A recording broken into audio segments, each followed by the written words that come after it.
Hi, guys, and welcome again to another quick lesson. So, this one again is an extract from the NSC June for the year 2024. I'm going to just quickly do a retained income note with you. All right, so in this one, we're already given the balance at the beginning of the year, which is your 2,819,700. So, that one was not much of a challenge.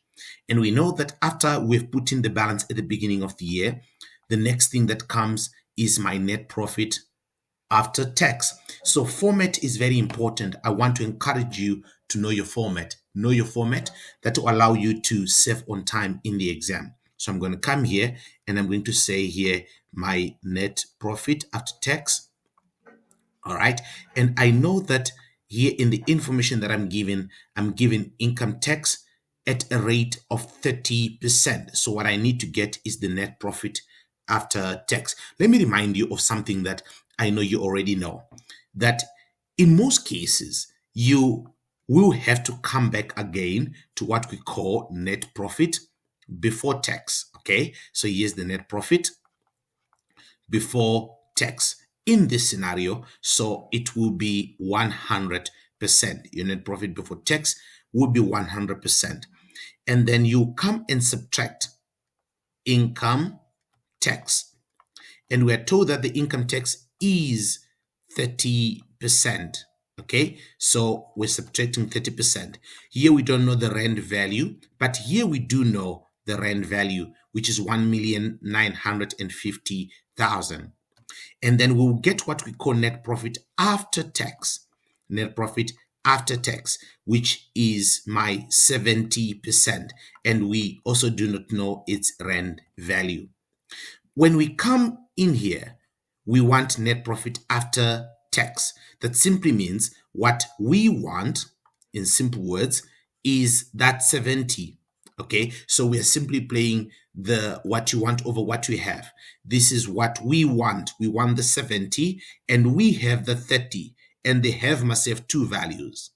Okay, so it's going to be 70 over 30 multiplied by 1,950,000. 70 over 30 multiplied by 1,950,000, like that.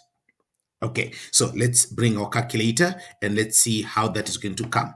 So on our calculator, we're now going to say what we want. We want 70, and what we have is 30. And then we multiply that by 1,950,000. And then we end up with 4,550,000. So here my net profit after tax becomes 4,550,000. There are different ways in which an examiner can bring this aspect about. At times you can be given the net profit before tax, then you subtract income tax. It all depends. You just need to expose yourself to different ways in which the examiner can test this aspect. And then after that, we know that I'm now going to have my repurchase of shares. So I'm coming here, it's a repurchase of shares. All right. And I need to come to my information, which is to do with shares. So here is share capital. And we can see that there is 30,000 shares which were repurchased. That means I'm coming here, I'm opening my bracket, is 30,000. Then I multiply that. On 1 June, at 370 above. So you know that in the retained income, we record the amount above the average share price. So I multiply this by 370. Okay, so let's come back again to our calculator. So it's going to be 30,000 multiply by 3.7, and that's going to give me 111,000. So remember, the repurchase has to be in brackets. The repurchase of shares has to be in brackets. And then we come to ordinary share dividends, whereby on the ordinary share dividends, you are going to get your interim first. Here is going to be your interim and then your final dividends.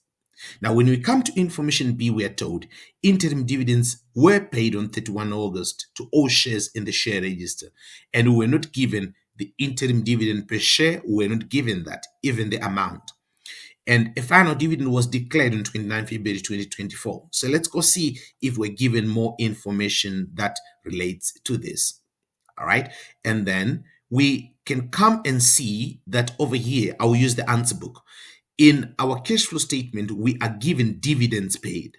And we understand that for us to get dividends paid here, we have added two amounts: last year's final plus this year's interim. All right. So it simply means if I can get last year's final dividends, which is 2023, and then I am looking for my shareholders for dividends, 2023 shareholders for dividends, 2,320,000. If I can get that amount, which is last year's final, 2,320,000, and then I will now get the difference with the 5,728,000. I can now get my interim dividends. So to get the interim dividends, I can then bring a calculation here to now say my 5,728,000, which is my dividends paid.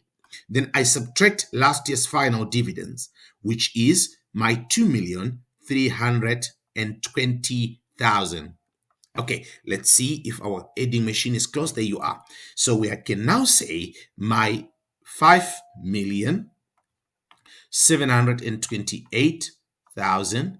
Then I subtract my 2,320,000, and that will now give me 3,408,000. So I end up here with 3,408,000. That becomes my interim dividend for the year.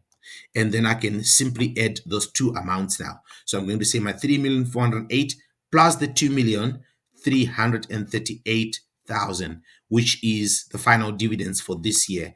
And then the top amount, which is now my ordinary share dividends, is going to be my 5,746,000. Remember, in brackets, 5,746,000 in brackets.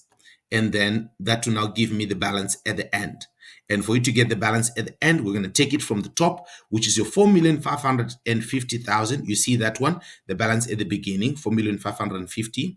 Okay, let me start with the right balance at the beginning. That was the net profit. So the right balance is 2,819,000. That's the right balance, 2,819,000. Then I say plus 4,550,000.